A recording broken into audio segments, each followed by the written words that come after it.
Greg, why don't you tell us how you made the decision to add 2 students to the school board?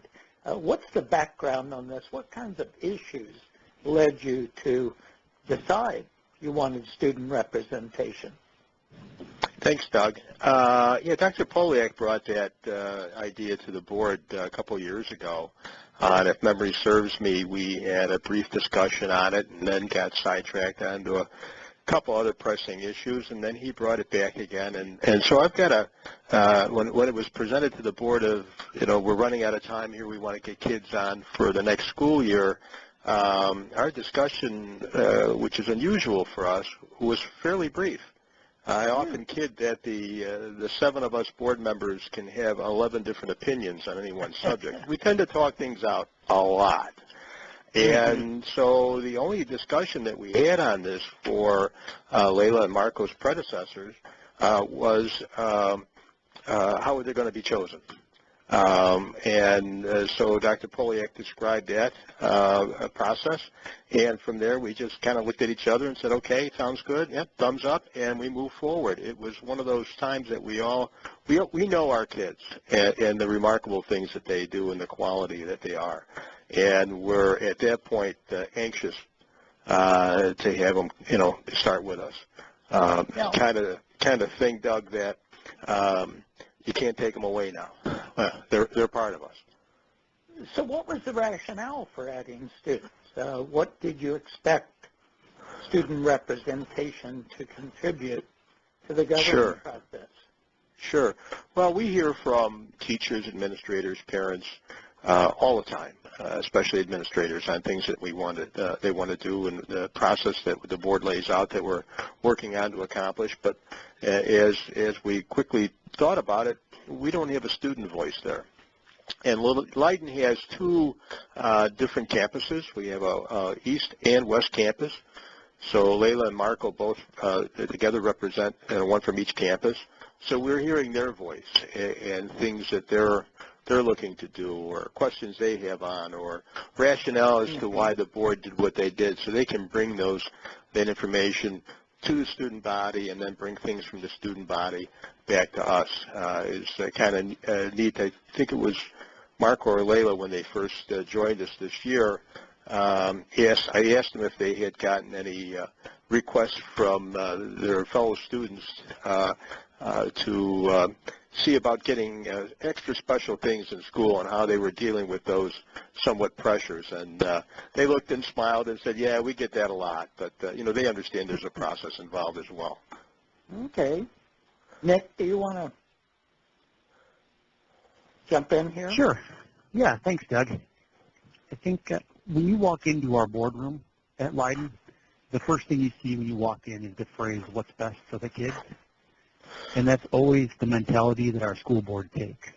When they have these difficult discussions, they always come back to that. Sometimes they even point to the wall and say, well, what decision can we make that's best for the kids? And so when you think about what a school board is, elected officials serving a constituency in the communities that we serve, the students don't have that same representation that the local homeowners and businesses have.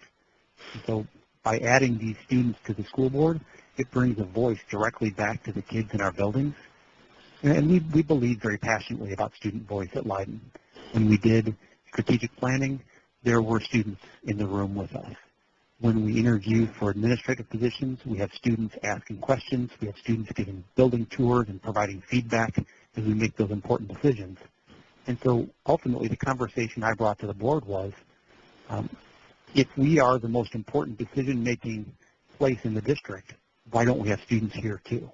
And that was the entry point to what led to Noel and Vanessa last year and Leyla and Marco this year. Now, do you have a sense, Nick, of how many districts in Illinois have added students to the board? Is it a common practice in the state, or are you pretty unique? I think we are very unique. I'm aware of a school district, West Aurora, that's had this practice for a long, long time. But I would say probably less than 5%, maybe even less than 1% of school districts. Yeah, I would think so too. assume it may not be controversial, but it certainly would be a change from standard practice. But you weren't worried about anything, Greg and Nick. There were no cons when you were talking about this. It was pretty clear it would be a good move, and no one raised concerns. Is that right? Yeah, Doug, that's correct. We didn't. Again, we know our kids and the quality of the leaders in the student body, and I had no reservations. Didn't hear anything. I think our biggest issue was how we going to. Our boardroom table is kind of small. Where are we going to put them? But and again, after we're halfway through our second year experience with this, and I think our apprehension was at the end of last year when Vanessa and Noel were leaving is, gee, I hope we get somebody in here that's going to be able to carry this on and go to the same level as those two. And I have to tell you, Leyla and Marco did not disappoint. They are just awesome representatives of their fellow classmates. Great. So I guess it's fair to say space planning was about the only issue. How would you get the people, the two students, to the table and have room for them? Which it speaks well. And Doug, I would add, one of my concerns going into this was the kind of students who would step up for this opportunity are already very engaged and very involved. So some of the time constraints of being a school board member can conflict with their schedules, whether it's sports and activities and homework and just the general, being a high school student. And so hopefully Marco and Leyla will attest when I met with them the very first time, I tried to reiterate that you are a student first. And if you have other commitments that are pressing, we want you to do those. If you have a significant test or a paper due and you can't stay for the whole board meeting or you can't make the meeting, your academic role comes first. Good.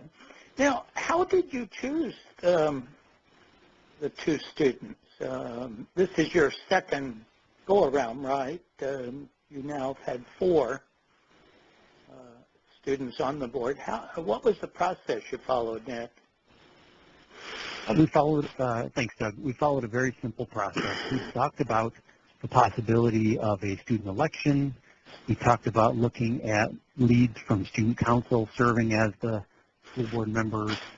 And ultimately, where we landed was we sent a survey to all staff in each high school and asked them to nominate students they felt were exemplars to represent the student body at their school on the school board. And through that survey, a list was generated to the building administration, and I asked the principals and their teams to vet that list and bring a recommendation to me. And so each year, each principal has presented a name to me, and then I schedule an appointment with those students to talk them through the process, explain what this would mean, and ask them to go home and check with their families and make sure this is something they'd want to commit to, because it's a considerable amount of time. And once they come back and say that they're willing to do it, I bring the names to the school board. We actually have them swear in under the same oath that the board takes, and they sit right at the same table with the board. Great. Now, are they voting members of the board, or? They are not. The only two pieces, when we looked into this, the few places we could find that had student board members, the two things students can't do are cast votes, because they haven't been elected by the community. Right. And the second is go into executive session. So sometimes we're dealing with sensitive staff issues and the like. If we come to that point in the meeting, we excuse the students and they get to go home. Okay. Excellent. Well, now we're in the second year. Is that right, of student representation, the second school year? That is correct, Doug. This is their predecessors, Vanessa and Noel, were full board members last year. Greg, why don't you tell us what difference having students has made?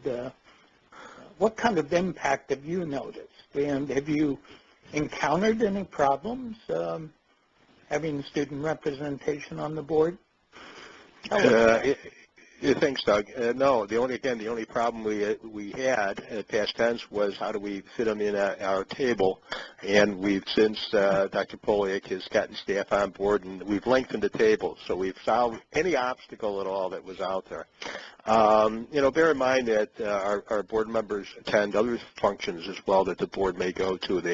They come with us down to the Illinois School Board Association Conference in November downtown Chicago. They spend Saturday with us, so they get a feel of those experiences. We have once a year we have an area board dinner where we have our partner districts, our elementary school districts come in and we have a dinner and share ideas and so on and so forth. They represent the community at those functions as well. So no issues on our end. Again, I would say that I couldn't imagine our meetings without them.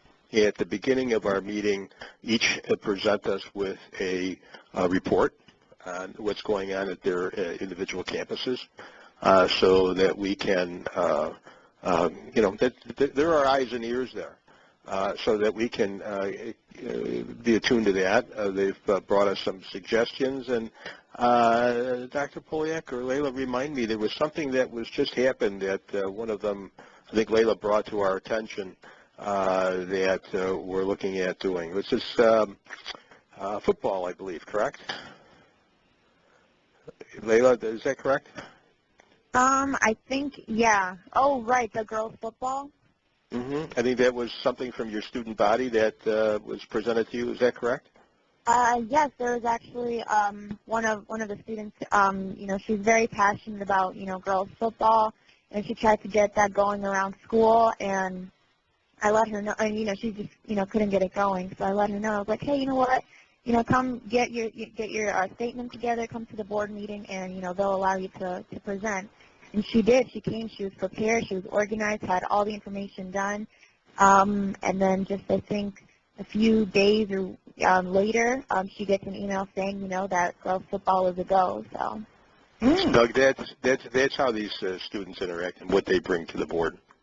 Yeah. Now, what about community response? Have you gotten any feedback from parents in the wider community about representation of any kind? No, I'll comment, Doug. I haven't heard anything from the community about the presence of the students.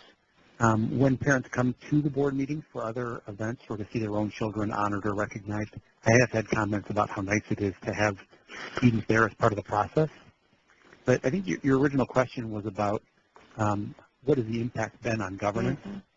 And early on in this process, so early last year, in our first year of doing this, there was a particular topic the board was discussing, and one of the board members just stopped for a second, and he turned to the two students and said, I'd like to hear what you think about this. And they chimed in on the subject and talked it through, and then another board member looked at me afterwards and said, why haven't we been doing this for years? Mm-hmm. And that was a real aha moment for me, where the elected board members really saw the value in seeking and listening to student voice. Well, it sounds like it's gone very well, and certainly you're in the vanguard of districts on this issue and have a lot to teach other districts, not only in Illinois but around the country. I think it'd be appropriate now to turn to the student governors themselves, Leyla and Marco. Why don't you tell us what the experience has been like for you? What challenges have you had to deal with? What have you found most and least satisfying in your board service? Just paint a picture for us of your experience. Leyla, you want to kick off? Yes, thank you. What the experience has been like for me, I think it's been a real eye-opener for me.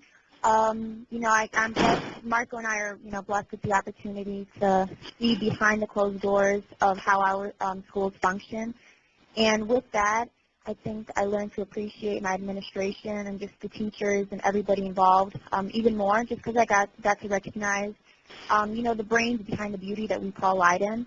And as Dr. Polyak said, the first thing that you see when you walk into the boardroom is what's best for the kids. And, it really is what's best for the kids. I've noticed that, and I think because of that, I'm very grateful for the staff administration because they all contribute in some way, shape, or form to, create a safe school and to create that safe and fun community. So I'm glad to be a part of this. I assume it's felt good to you being on the board. You felt welcome and yeah. Oh my free to goodness. When participate. the moment that I joined them, even before I was sworn in, everyone was so welcoming. It kind of they wanted to make it feel like I was meant to be there. They really, brought me in and, fostered me with comfort and care just like a family would. And, it's one of the best things I've ever been a part of in my entire high school. Oh, my gosh. Great. Marco, what about you? Yeah, so my experience on the board is pretty similar to Layla's. Going onto the board, it was really interesting, but it was also, completely new because the whole environment at the board meetings was nothing like I had felt in my classrooms or at home. So that was part of a challenge that I had to get used to because sometimes the topics that were talked about at the meetings, I was really unfamiliar with them or they were just kind of confusing to me.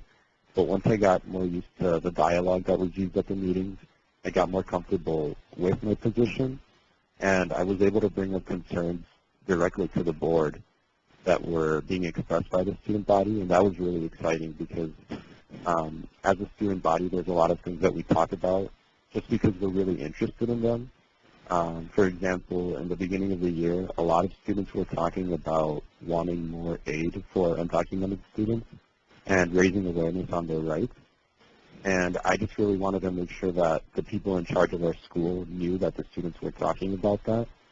So just being able to bring up concerns like that to a group that I had never really talked to before is something that's really exciting for me. It sometimes adds a little bit of pressure just because sometimes students might ask me to bring something up and I'm not sure if it's the most appropriate to bring up at a meeting. But again, as I get more comfortable with my position on the board, it's getting a lot easier and it feels a lot more impactful. And that's what I really enjoy about being on the board. So both of you feel you're making a difference, right, Leyla and Marco? Yes. Yeah. You're just not going through the motions. You really feel like you're part of the governing process, an integral part of it, right? That's what I'm hearing. Yeah, definitely. Great. Well, would both of you be interested in running for a school board someday? I think I would consider it maybe after I'm done with my post-high school plans and everything, once I have myself settled in. I would definitely consider it just because I think the more experience I have with that sort of thing, the more comfortable I'll get advocating for students' rights, and I think that's something that's really important. Great. And for me, I think I do like being in the school environment. I want to go into education or secondary education to be exact. So I do plan on staying within the school environment. I don't know about the board aspect of it. Well, great. Listen, I want to thank you all, Greg, Nick, Leyla, Marco, for telling us about your fascinating experiment with student representation on the school board. I'm sure you have a lot to teach your colleagues in different districts about this. Thanks so much for taking the time, and have a great rest of your week.